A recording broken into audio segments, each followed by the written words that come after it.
listening to Vibe Selection with Kyra, where you can get the real on today's hot topics. Well, welcome everybody, and thank you for tuning in to another episode of Vibe Selection. I am your host, Kyra, and it is so great to be back, y'all. I know I haven't been as consistent as I should lately, but between work, life, I just got a lot going on right now. But I just want to let y'all know that I haven't forgot about you, and I'm so glad that I'm here today, to give you guys more hot topics and the news that's going on. Honey, there is so much that we're going to be talking about today, and so much that has come up in the last couple of weeks. I mean, we have the whole situation in Ukraine. We have the whole situation now with the gas prices going up, child. Let me tell you, I mean, the gas prices have gone up everywhere, in the United States, but especially there. I mean, the gas prices ain't hitting as hard as it is out here in the Bay Area. Let me tell y'all. Pretty soon, and listen, I'm gonna have to ride a goddamn horse.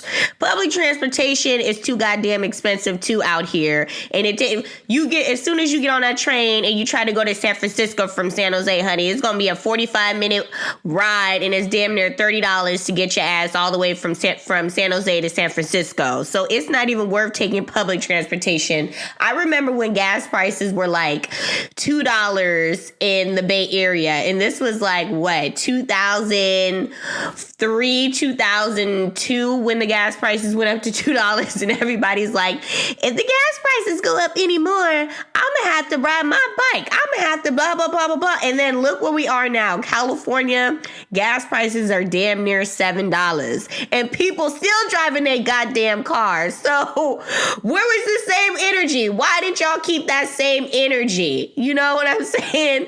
But nah, in all seriousness though, I will say for the most part, a lot of people are starting to buy into electric cars out here in the Bay Area, Teslas. That's like, the Tesla is like a new Honda or Toyota.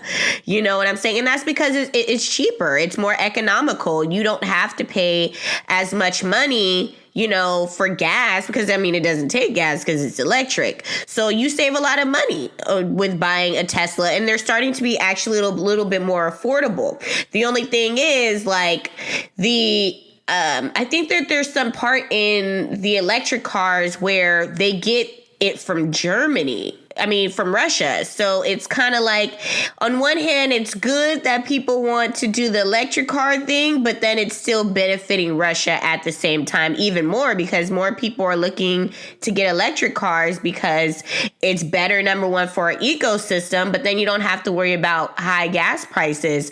And then another thing that's kind of getting me is, like, it wasn't even a week ago where Biden had said everybody needs to go back to the office.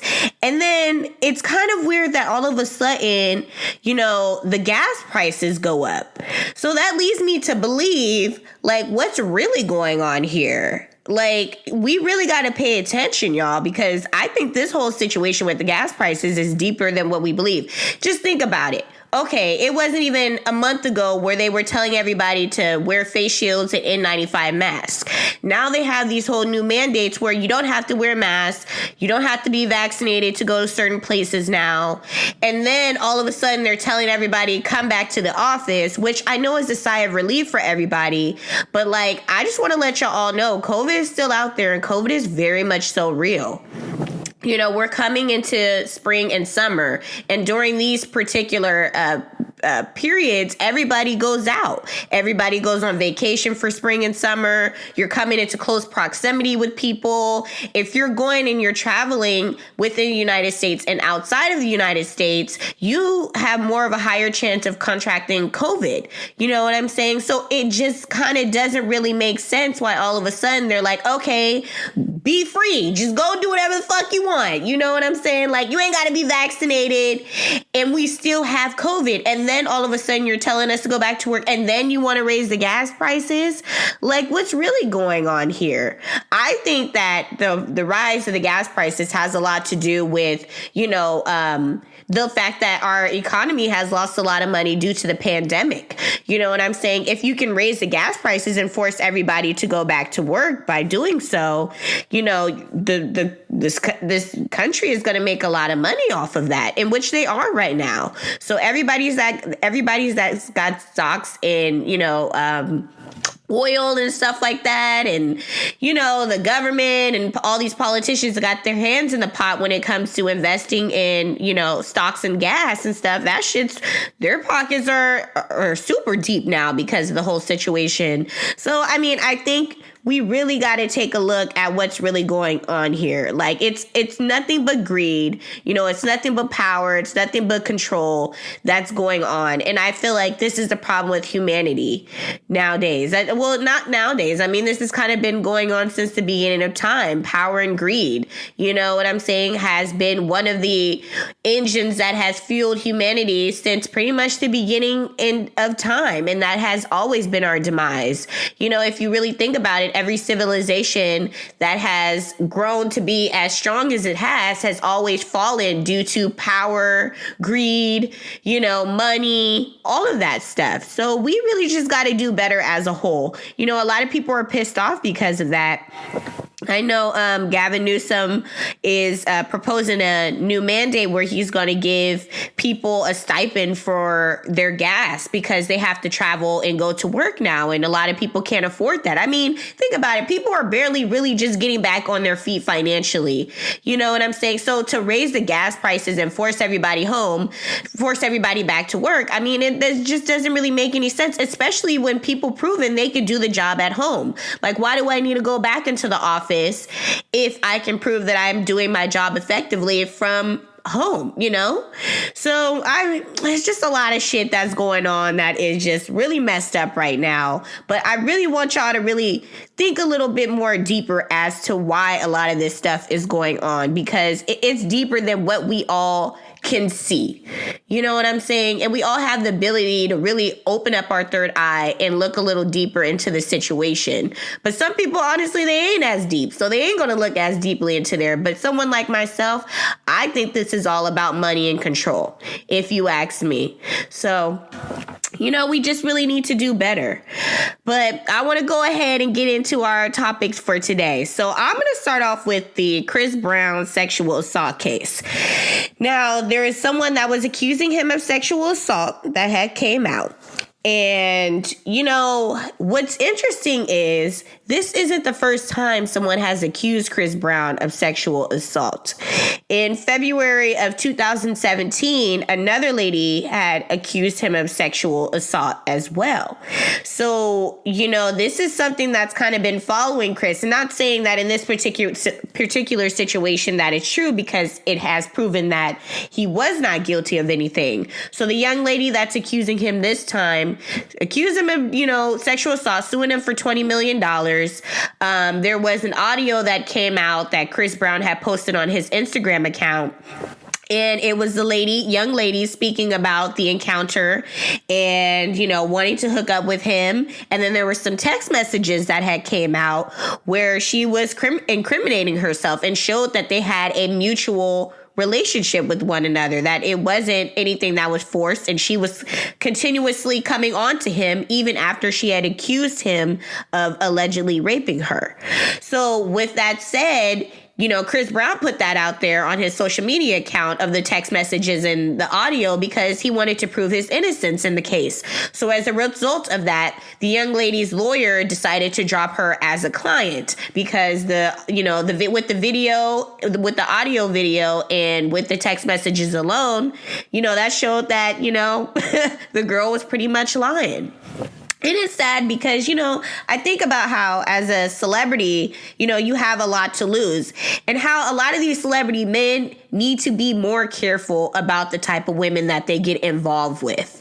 You know what I'm saying? Like, it's no longer just, you like a lot of celebrity men, when they hook up with women, you hear about, you know, their security's taking their phones from them so that they can't take pictures or do anything like that. Man, you just really need to stop hooking up with all these women, because aside from just taking a girl's phone, you never know what else this girl can be trying to plan and what ways she can try to sabotage you. So you can't just hook up with strangers. I mean, apparently they kind of had something going on for a cool little while, but, you know, I mean, you just never know. Like, these celebrity men just have to be more cautious and careful about the type of women that they hook up with, because they have so much to lose. And I also feel like, you know, we're in this Me Too movement where people can claim sexual assault for almost anything. Like, the lines aren't also defined on what sexual assault kind of is to an extent. So people can say, you can be giving someone a compliment and say, a guy can give you a compliment and say, hey, you know, that's a nice dress you have, or I like that color on you. And someone can deem that as sexual assault. So, I mean, it's really sad to see how, especially when you're a celebrity, sometimes you have people that want to try to take you down, that wanted to diminish you, that want to put these cases on you to ruin your credibility. And Chris Brown has not been, you know, he hasn't had the best reputation really since the whole Rihanna situation. He's still trying to recover from that. You know what I'm saying? So, you know, I just think that that's really sad that someone would try to do that to him. But, you know, Chris, you just have to, I will say that Chris Brown really just needs to be more selective about the type of women that he encounters. And also in the previous case, there was talks about, you know, drug use and Chris Brown offering drugs and stuff like that. And it's a known fact that it's Chris Brown has also indulged in drugs, allegedly. So, I mean, you know, sometimes when you do drugs, it impairs your thoughts. So you're not able to think as clearly about things as everybody else would. So you really, you know, you have to be mindful. Like, it's just best not to engage and indulge in that type of activity, because then it leads to other situations. When you know people want to come after you, when you know that you have so much to lose as a celebrity, you need to really make sure you need to really take into account who you have in your circle, whether it's friends, security, family, you know, groupies. Like, you really got to look at the person's intention. And since this is like the second time someone's accused him of sexual assault, this to me shows that he really needs to be more mindful about the type of women that he messes with, because it's clearly something that is, you know, he engages in a lot of promiscuous behavior, and that's been said for years about Chris Brown. So I just pray, you know, that Chris Brown, you know, gets it together, honey. He stops messing with all these groupies, and, you know, he becomes a little bit more selective about the type of women he messes with. I mean, he also just had a child as well. And from what it looks like, the mother of his child is trying to claim that, you know, he doesn't see his child right now. So, I mean, this is his third baby mama. You know, so, I mean, Chris Brown, when it comes to women, honey, I think you just need to take a break. You just need to let it rest for a while. I really think you need to think about the type of women that are good for you, because clearly the ones that you are messing with right now are not the ones for you, and they clearly have it out for you. So I just really, you know, hope that Chris Brown can really get it together, because, I mean, it's not a good look to have this being the second time someone's accused him of sexual assault on him. So, I mean, yeah, Chris, get it together, my man. But I want to get into now the Kim Kardashian situation. Now, Kim was being interviewed, and she was saying that she felt like people need to work harder, okay? People need to get off their asses, stop being lazy. Y'all need to get your ass and go to work. You need to get in your car, spend $6 a gallon on gas, and get into the office and make shit happen for yourself. Nah, I'm just kidding. I'm being dramatic about that part. But she did tell everybody they need to work hard. And honey, social media lit her ass up like a spark. They were pissed off. They were not okay about the phrase that she made, the statement that she had made, because they felt like Kim is privileged. You know, she comes from... she had a cushy life. She comes from a pretty established background. And, you know, for a lot of people, they feel like, well, if you're rich, yeah, of course things would come a lot more easier to you. Who are you to tell anybody when you've been living such a cushy life all your life? What have you ever had to want for? You never had to really want for anything. You know, your dad made sure that you had the best of the best. Your parents, for that matter, made sure you had the best of the best since you were a young child. So how can you tell someone else that they need to work hard to achieve success when they feel like you haven't worked hard to achieve success? But I personally feel like social media is taking this statement a little out of context. Now, okay, I've been around wealthy people, okay? I've known people that were born into wealth, and let me tell you, no amount of wealth is going to make your parents allow you to be a fucking bum. Let me just start off by that. Now, you know, in our society, you know, the stereotype is that wealthy people don't have to work for anything. Oh, you know, there's a such thing as almost like rich shame. You know what I'm saying? People shaming you for being born into a lifestyle that you didn't necessarily ask for. Okay. That's how I feel in regards to Kim. She didn't necessarily... How would she know she was going to be born into a rich family? Okay? She didn't know that. But at the same time, like, I will tell you, for being around wealthy people, you still have to work. You still have to do something for yourself. You still have to educate yourself. You still have to build a career of your own, because wealthy people know that in order to keep the wealth going in the family, you have to fucking work. Number one. Okay? Now, I personally think people took what she said out of context. Did Kim have some of the contacts that she had in order to put herself in certain places that would elevate her to the next level? Absolutely. Who wouldn't, though? Anybody, even if you were a regular Joe Schmo and you had the opportunity to meet freaking Oprah Winfrey, okay? You would take that, you would use the contact that you had in order to put yourself in the position to be able to meet Oprah, to elevate yourself. Anybody would do it. Okay? But that doesn't mean that just because you're able to brush shoulders with these people, that means success. Okay? Because you still have to put work in it. Yes, does it help when you have a machine behind you? Yes, it does. But that still requires work to take you to the next level. You know, and to be honest, although Kim, a lot of where she got her fame was off of the whole Ray J sex tape, no one really even talks about that anymore. Kim has been able to elevate herself in such a way where you don't even think about her sex tape. You just think about her being, you know, such a huge influencer, you know, being almost like a media tycoon in a sense, you know, an influencer tycoon, shall I say. You know, like, you don't think about those things anymore, you know?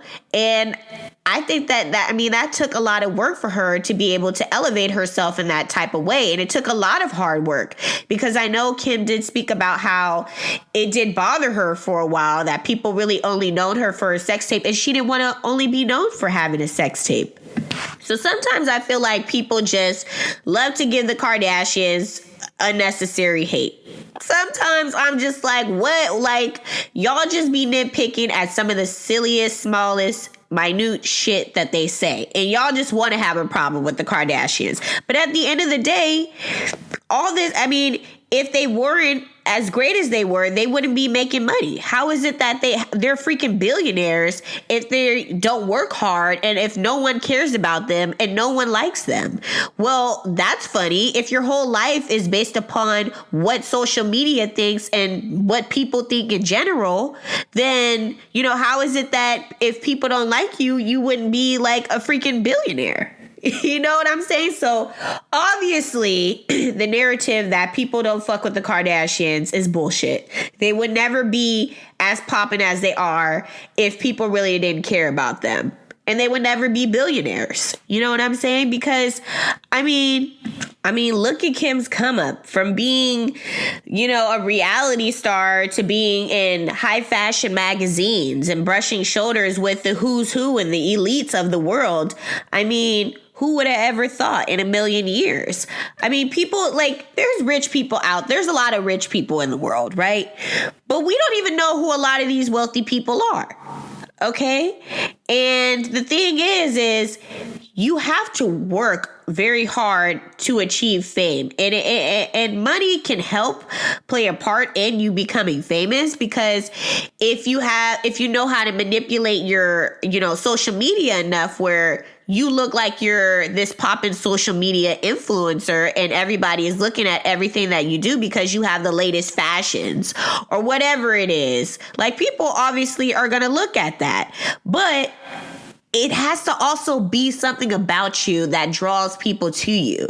And let's face it, to an extent, Kim Kardashian and her family just have that certain je ne sais quoi that everybody just wants to tune and watch and see. Because if you hate them so much, why do you watch them? Why do you buy their products? Why do you support them? You know what I'm saying? And there's a lot of people out there that are rich that have money that don't have that je ne sais quoi. We'll never know who they are, and they will never achieve fame. You know what I'm saying? So, I mean, I just think that people are taken out of context, like the statement that she made about working hard. You do have to work hard. Yes, when you are wealthy, things come to you a little bit more easier, but you still have to work to achieve the billionaire status. You still have to work hard to, go to different heights in your life. It's not just you laying on your back. And who's to say that her father didn't instill those same values in her? You know what I'm saying? Like, he could have pushed her too when she was a child growing up, to tell her, like, you need to make something of yourself. Here's the ropes. Here's what you do to achieve success. Here's how you can be a successful entrepreneur or attorney, which she's doing that right now. She's trying to achieve that. So that takes a lot of hard work. And Kim has said she's failed at the bar several times, and how hard it was for her. So, I mean, she obviously wants to achieve success. She wants to be known, and she has achieved the ability to be known as more than just the girl in a sex tape with Ray J. She has. So give the girl some fucking credit. You know what I'm saying? Like, you don't have to be a super fan of them, but we can acknowledge when someone works hard, because in order to be a celebrity, it does take a lot of hard work to achieve that level of success. So I really didn't see what the big deal was about the comment that she made. So, I mean, I just think people just want to find some reason just to hate on the Kardashians, like I said sometimes. But hey, they still making money. Y'all still keeping it popping by talking about them. So, hey, it don't matter what y'all got to say, honey. But moving on to the next topic here. So I want to get into this whole situation with the Black Panther director, Ryan Coogler. Now, for those of you that don't know, Ryan Coogler, the director of Black Panther, he went into a Bank of America. And when he comes in there, he has a sweatshirt on, he's got his glasses on, he's got his mask on, and then he's got this letter. And on the letter, it's, talking about his account information, or saying that he has an account. And then it's saying that he wants to withdraw $12,000. And he's telling her, can she do this, do the transaction privately so that everybody isn't aware of what's going on. And so that freaked the teller out. Mind you, everybody involved in this situation were all African American. From the teller to Ryan to the police officers, everybody was African American. So the bank teller was a little, scared, because she didn't know whether or not, he was a bank robber. You're writing on a note, I need $12,000. Can you do this in a separate area? Can we go to do this in a separate area? She's like, what the hell is going on? Why do we need to do that? So she's a little perturbed. So she notifies her manager, and they call the police. So, and then not only that, but then Ryan Coogler has 2 or 3 people standing outside waiting for him. So it's like, okay, well, are you trying to rob the place? Like, you writing this on the note, you look the way you look with your glasses on and your hoodie on, and, you know, you got your mask on, and then you're writing this note that looks like some sort of ransom note, and then you got 3 people standing outside. So, you know, in her mind, and, you know, she's thinking the worst, and she's pregnant to top it off. So they call the police. Police question him. They eventually let him go. And it was really sad to see this all happening because it was really a misunderstanding. But we got to think about this as a whole. You know, banks have been getting robbed a lot, especially during this pandemic. A lot of people really have just been robbing. You know what I'm saying? So you don't really know what's going on. And the whole situation looked a little suspect. And another thing that people have to understand is these banks don't keep large amounts of money in the bank, usually. Like, you have to remember, you may have, you know, $50,000 in your account, right? But that $50,000 that you have in the account is being used for other things in the banking institution, such as loans, mortgages, whatever. So if you're coming in there and you're asking for large sums of money, a lot of times there's a lot of channels you have to go through in order to get it sometimes, especially in the pandemic right now where people are a little shorter on funds and stuff like that. And so, you know, in order to get this large amount of money, sometimes you have to wait a couple of days because they're using your money for other things, for loans and all of this stuff. And then they don't keep all that money there at the bank because that just wouldn't be wise, you know? So we have to kind of look at the situation in a different lens, in a sense, because, you know, unfortunately, us as people of color, you know, me, especially being a woman of color, I always have to think about the way that I approach situations. Now, yes, the people that were involved in this situation were all African American, but at the same time, it's like, you know, society always just looks at us a little bit more differently. And so we have to be more cautious about the way we approach situations. Like, hindsight is 20/20, but really, he could have just told her on the low, or he could have called ahead before to say, hey, you know, I need to get, you know, $12,000 out of my account. Is there a way that we can do that separately? Or when's a good time for me to come down and get my money? That could have been handled that way. Now, in watching the video, Ryan did say that he's been with Bank of America for years and he's never had this problem ever. And he apparently said that one of the nurses that he deals with likes cash. And so the reason why he needed to pull out that large sum of money is because the lady likes cash and, you know, I guess bills them all in one. So, you know, it's just really sad that there was a misunderstanding. But apparently Ryan had responded to the situation and he says that everything is all good. You know, he cleared everything up. Bank of America cleared everything up with him. You know, they got this situation under control, which is good to know. But just remember, y'all, like, if you ever go to the bank trying to withdraw a large sum of money, most of the times the bank is not going to give it to you because they don't have it. And then when you have people standing outside, you know, to them, that's suspicious, especially if you have a large sum of money. A lot of times they'll watch you as you go out because of the fact that they don't know if it's a ransom going on, whether or not someone's trying to, you know, whether you're a person in distress. They want to make sure, like, someone isn't trying to hold you for ransom and they want you to withdraw this big sum of money so that way they can rob you. So they want to make sure that they get the visual of your license plate and who you are and who you're with, just in case some shit pops off. So I think that was really kind of what was going on with this situation. But also, they didn't run his information ahead of time.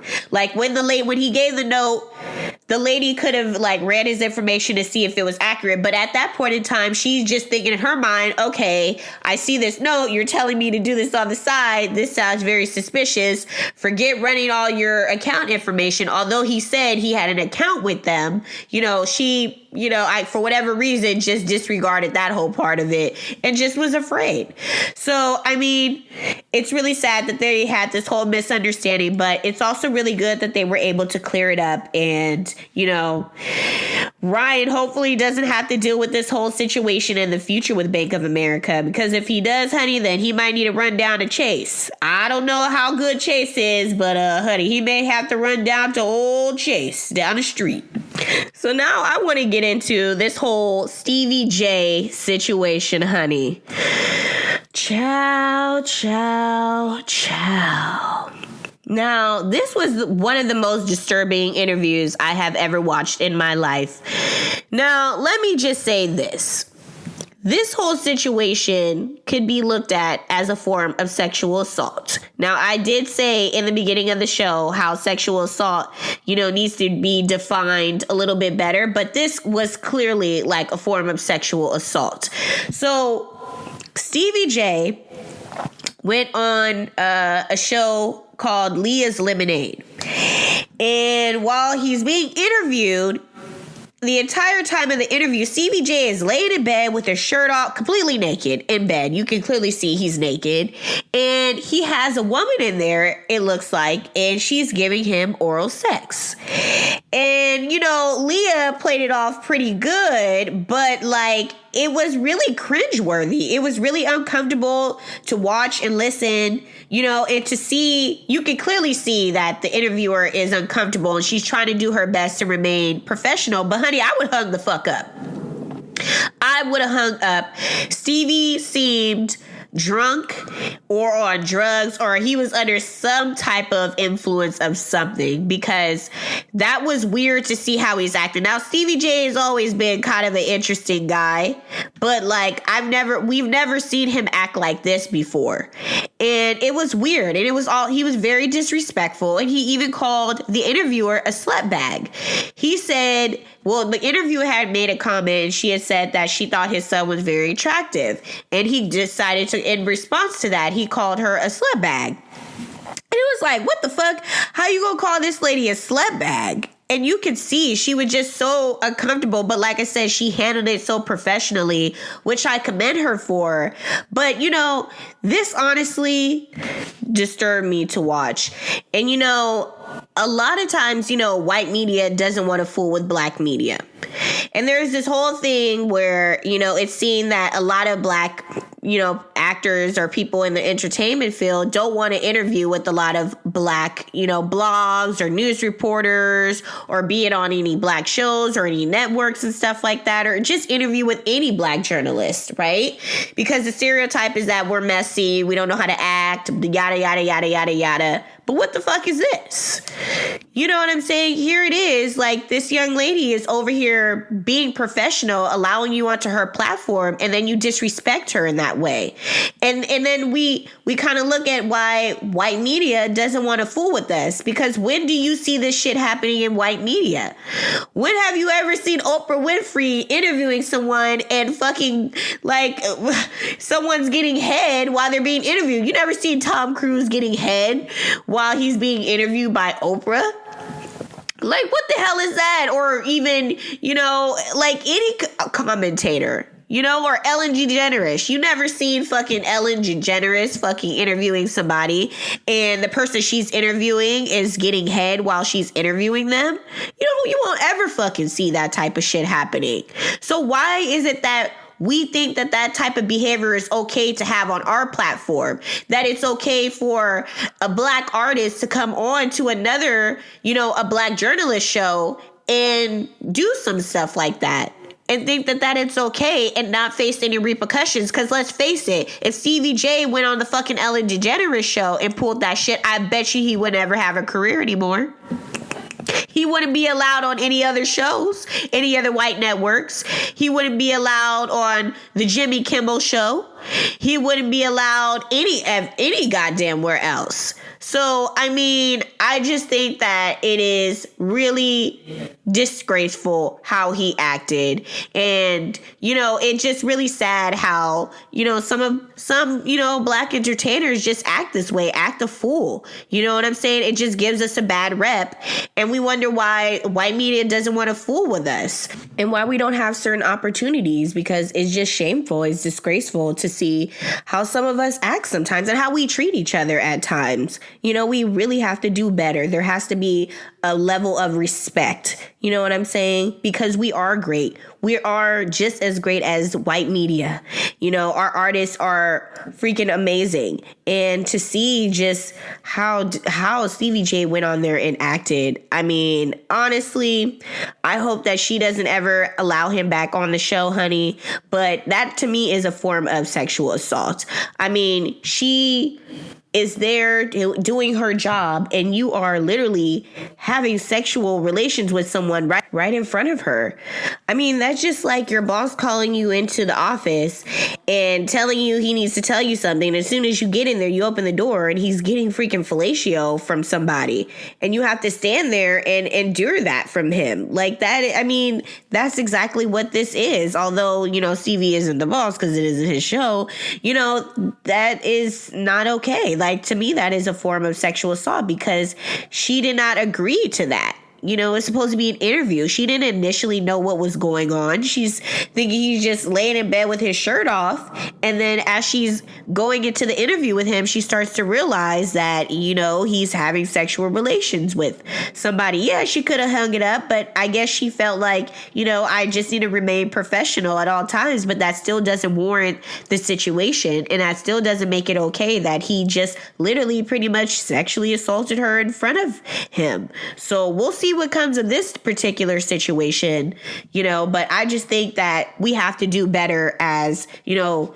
people of color when it comes to entertainment and media entertainment. We really need to really remain professional when we go and do these interviews, because I just think that whole thing would just cross the line. That interview would just completely out of pocket. And, you know, Stevie J really needs to get some help, because clearly he ain't all there. He really does not have all his faculties, and he needs to get his shit together. So now I'm going to get into this whole Jussie situation, honey. So for those of you that do not know, Jussie Smollett was sentenced to 150 days in jail. And he was called arrogant, selfish, and narcissistic by the judge. And honey, let me tell you, he put on a show in that courtroom. He showed up and showed out. He was claiming his innocence and the whole thing all the way through, all the way to his jail cell, honey. He tried to maintain his innocence. But honey, the court prevailed and they sent his ass straight to jail for 180 days. Now, my thing is, Jussie knew that this whole thing was a lie. He created this whole thing. It's a hoax. There's no doubt in anybody's mind that he lied about the whole situation. What's still unclear for a lot of people is the motive behind the situation, but there's no doubt that he created this whole scenario himself. My thing is, even when you're faced with the truth, right, you still try to say and maintain your innocence when the evidence proves otherwise. Like with the whole noose around your neck. Why would you still be wearing the noose around your neck hours after the whole attack happened? Why would you be cruising down the street, you know, in the wee hours of the night on a very cold day in Chicago? Like, who does that? You know, like, there's a lot of shit that's off about the whole situation, and all fingers point to the fact that Jussie Smollett, like, concocted this whole thing. But to go as far as to act the way that he did in the courtroom was really just disparaging to me. You know, at this point, just humble yourself. You're clearly guilty of the situation. Why do you continue to try to maintain your innocence that we know that you are not innocent for? And to answer that question, I think is he feels as such as shame, because he's put shame on himself. He's put shame on his family. Let's face it. You've never heard anything about that family in any negative aspect. Journey has done very well for herself in Hollywood. She stayed pretty quiet for the most part, but her and her siblings did sound off in the courtroom when the verdict was given about what was going to happen to Jussie Smollett and him getting 150 days in jail. However, I mean, yeah, they're going to do what they're going to do, and they're going to support their brother. But the fact of the matter is, this wasn't about race. This was about, I feel like, Chicago PD or the county wanting to make a example out of Jussie. Rightfully so, and that's why he got 150 days. Do I think that the sentence is a little ridiculous? Yes, to an extent, but the reason why they did it was to make an example. Think about it. You know, Chicago has a very, like I said in the past, Chicago PD, they don't really go and try to figure out all of the murders that are happening within their own city. So the fact that they put their neck out there for Jussie and to find out that he lied and they spent all that time and money trying to figure out who the culprits were, number one, because they knew that he was a celebrity and they wanted to get the shine for it, but because they believe that what he was saying is true, because why would anybody have any reason to think Jussie was a liar? He's never had a bad reputation either. So when this whole situation was just so weird. But the fact of when it was founded out that he was lying, how Jussie talked down about Chicago PD.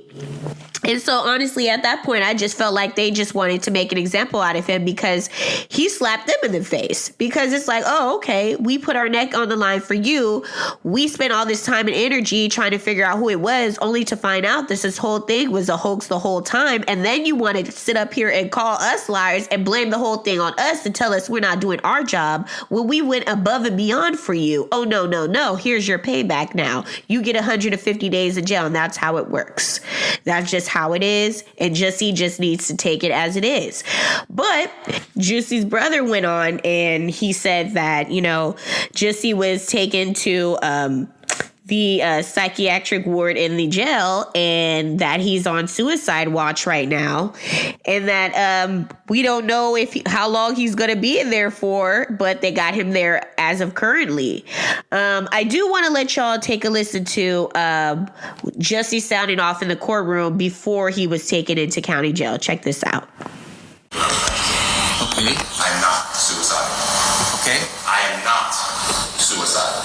I am innocent, and I am not suicidal.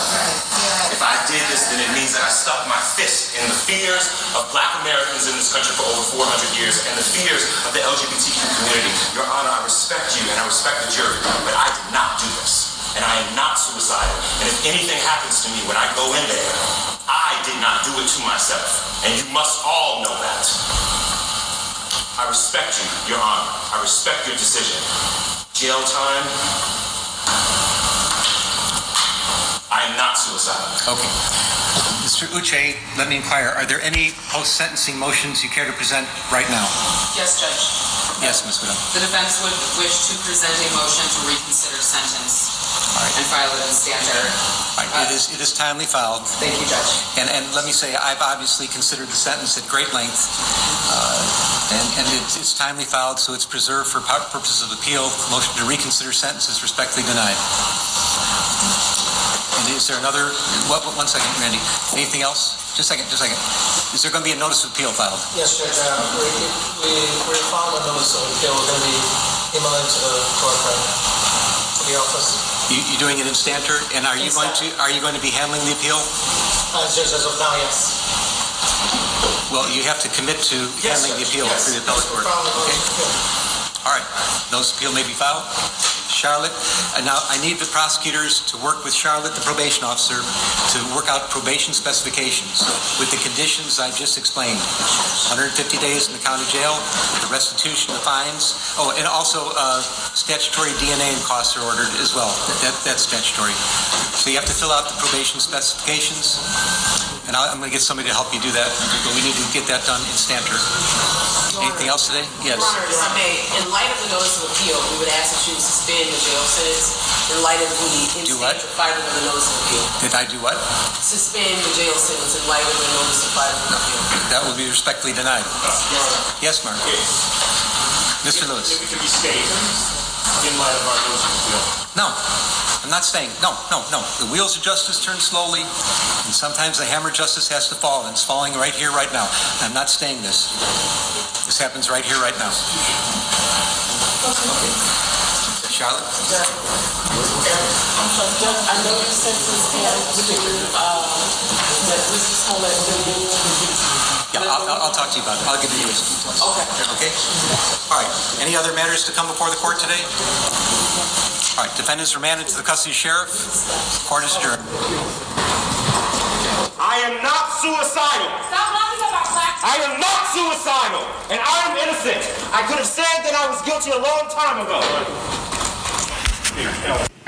No, Jussie even went as far as to get poor old Reverend Jesse Jackson to write a letter to the judge asking for leniency, in which, of course, the judge denied it.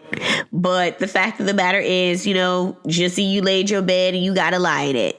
You acting crazy, and now the judge just sent you down to the mental health facilities in the Cook County Jail. And I just want to know, with the fact that you got Jussie in there and R. Kelly, what's gonna happen? You think they're gonna make an album together in jail, y'all? What you think is gonna come about this whole situation? Because I just think that this is just a hot mess. Chicago clearly is trying to make examples out of people now. So, hey, whether you're a celebrity or not, honey, you can get it too. It don't matter, okay? This whole situation is just a hot ass mess. You know what I'm saying? Jussie, I just want to know what the motive was. Will we ever find out what the motive is? What y'all think the motive is? I want y'all to make a comment below and let me know what you think is actually the motivation behind this whole Jussie Smollett hoax situation. I know Journey has been pretty silent about it, but also I'm pretty sure she's being advised by people to keep her mouth closed because, this could potentially ruin her career in Hollywood. And she's established herself pretty well in Hollywood. So, this is just really shameful. And, Jussie just needs to do better. He really needs to humble himself because I do agree with the judges saying that he is very selfish and he is acting absolutely narcissistic. And like the judge said, you went on the stand when you didn't even have to go on the stand. You went up there to try to claim your innocence when you knew you were not innocent. So you made yourself look this way, and now you have to face the repercussions for your actions, which I agree wholeheartedly. You want to act the fool, when you want to play a stupid game, you win stupid prizes, and this is your prize. You get sentenced to 150 days in jail.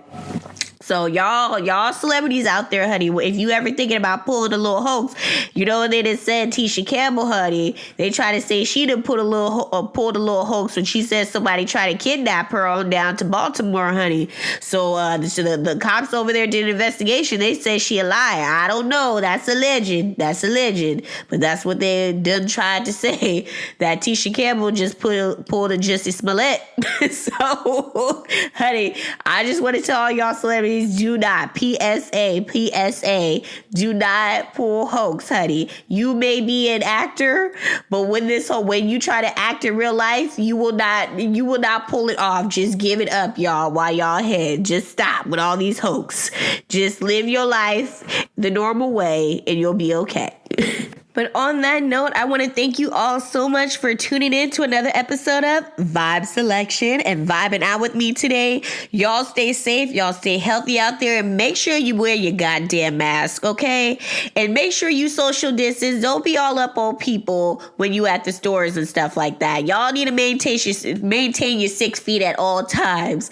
Y'all go ahead and support the Vibe Selection podcast by donating to www.patreon.com/Vibe Selection. Follow me on IG at I am Kyra Mahoney. Or if you like some cool Vibe Selection merchandise, you like a nice little mug, a nice little shirt, a nice little throwover, whatever you want, we got it down at www.teespring.com/Vibe Selection. I will have all of this information in the info box right below. Make sure you guys like and subscribe to my YouTube channel. I'll see y'all all next week.